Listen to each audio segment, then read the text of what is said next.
Good morning, everybody. Today's a great day. Do you know why? Because it's open house day, and I love open houses. I'm also going to do a little bit of a video here because open houses were the first way I was able to generate any type of business when it came to real estate. My first 3 deals came out of open houses. So it's a great place to leverage buyer leads and sometimes seller leads. I'm also going to give you a quick little tour of the office downtown, print out some stuff, and then I'll bring you along for the ride. We'll be in the house and we'll talk about it.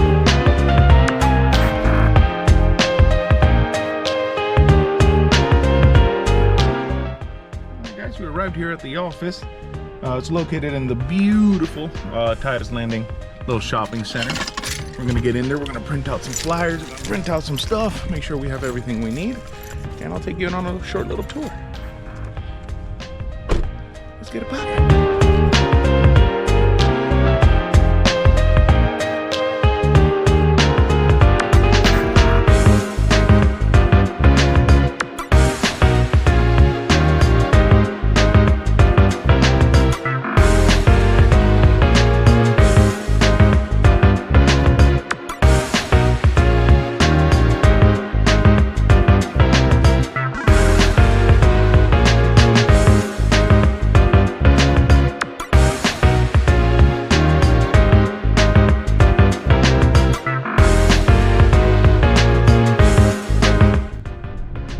Guys, we're off to the listing. That was a quick little tour of the office.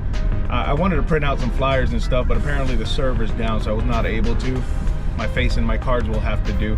But that's one of those things that you definitely want to take into consideration when you're doing an open house. I guess, tip number 1 is have something tangible that people can take away, something that they can actually, review when they get home or go back to, that has the vital information of the listing. Sure, they can go on the MLS, sure, they can go everywhere, but it's always good to have something tangible to take with them. Another good thing about these flyers is that it has your business information attached to it. So, if they lose the card, they can always have the flyer, vice versa. If they lose a flyer, they still have your card.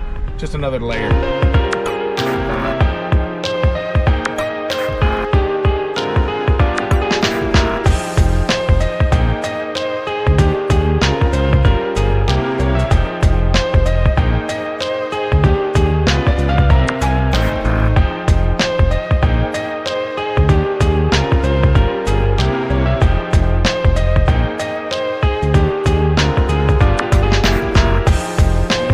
Welcome to 7711 Prosecco Lane. This is one of my featured listings.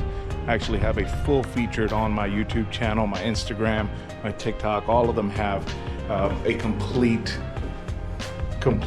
feature video of this listing. But as we get here, I'm gonna give you tip number 2, I guess. Arrive a little bit earlier than you're supposed to for your open house. You never know what's gonna await for you. Hopefully the home is ready to go. But you got to be ready for any and every situation. So for example, today I arrived and my homeowner left her mowing equipment outside. Now, me personally, I don't mind it. It doesn't really do anything to deface the value of the property or anything like that, but it is her property and they are your clients and you're supposed to protect them and help them as much as possible. So I went ahead and put all her stuff away, at least behind her closed gate, so she doesn't get it stolen. And then on top of that, the neighbor next door needed a little bit of help. He was trying to load up something on his truck, having a little bit of a struggle. I was more than happy to go by and help him out. Remember that if this listing goes successful, the neighbors are gonna see who did the work and the kind of person that is. So if you see a neighbor in need, just go and help. All right, tip number 3. Really should have been tip number 1 because it comes before the open house, but I'm not doing this in any particular order. But it's the legwork you do before the open house. So what I did was I went to all the neighbors and I knocked on their door. I gave them my card and I let them know, hey, I'm gonna have an open house here tomorrow. If you know anybody that would be interested, please have them swing by or swing by yourself. I'd love to talk to you. It's a great way to build network. It's a great way to meet the neighbors.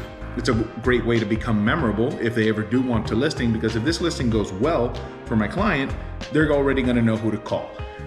So that's just a great thing to do, is the legwork before the open house. I also do Facebook events. I also do Google events. I'll make these little events and I'll invite my people. I'll let them all know, hey, I'm gonna have this open house. If they wanna swing by, so be it. I mean, an open house, at least for myself, I hold 4-hour open houses from 11 to 3. I like the long time frame because it gives people plenty of time to get here, whether they're doing something in the morning or they're going somewhere. They can always fit me in from that 11 to 3 mark. It's where I found the most success. Alrighty folks, your next tip is going to be a non-negotiable. You have to be the subject matter expert. You have to know everything about the home, everything about the neighborhood, and everything about the surrounding areas. These folks come into these open houses with questions. You want to have the answers so you don't lose them in translation. Whether it's going to be for buyer leads or seller leads, because believe it or not, some folks come to open houses with no interest in buying your listing at all. They're coming to interview you to see if they're going to sell their house with you. Because if you can't do this job right, how are you going to do that job right? And as I said earlier in the video, open houses were responsible for my first 3 deals in real estate. So I take them pretty seriously no matter who walks through that door. You got to make sure that you are ready and prepared for anything that comes your way. Alright folks, the next tip I have for you is to use your time valuably. Obviously open houses can be a very lonely place if you don't have constant traffic coming through it, but there's always something you can do. For example, in this downtime that I have, I'm making a video for YouTube. I've already done a reel for Instagram. I did a video for TikTok and an engagement poll on my Facebook. Constantly engaging with my sphere to try to drive traffic to my brand. Another thing that folks like to do is to bring along their laptops, catch up on some emails, update some clients. Luckily with our cell phones nowadays, we can do all of that at the palm of our hands. So take advantage of that as well. Do anything that isn't just sitting around looking at videos. If you do choose to consume content, make it be something beneficial. Make it be something like, top 10 tips for open houses, how to drive more traffic towards your open house, realtor tips, investor tips, clientele tips. Consume something that's going to forward your career instead of just funny videos. You've got plenty of time to do that afterwards. Final tip I'm going to give you is make sure everything's turned off, locked up, and ready to go. All windows, all doors, all lights. Your open house may be like mine from 11 to 3, but your client may not come home till 5, 6, 7 o'clock in the evening because they went out to have some dinner or they decided to have a day about it. And nobody wants to come home to an open house with all the lights on and everything. So double check, triple check, and make sure that your client's property is protected and secured because you were the last one here and it is your responsibility. And that's going to be it. Remember that these open houses are opportunity for business, whether it's on the buy side, sell side, or any side. It's good activity to do, whether it's your listing, whether it's a listing from your brokerage. Take advantage of the opportunity, make the best of it. As always, if you find any of this helpful, please like, share, subscribe, get all the good karma going your way. But other than that, this has been Angel, your real estate guardian. Give me a call.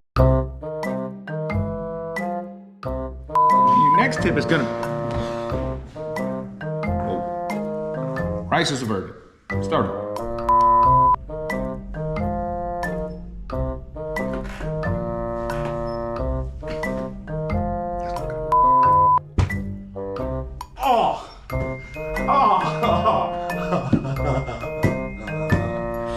Jeez. Your next tip for the open house is to use your time valuably.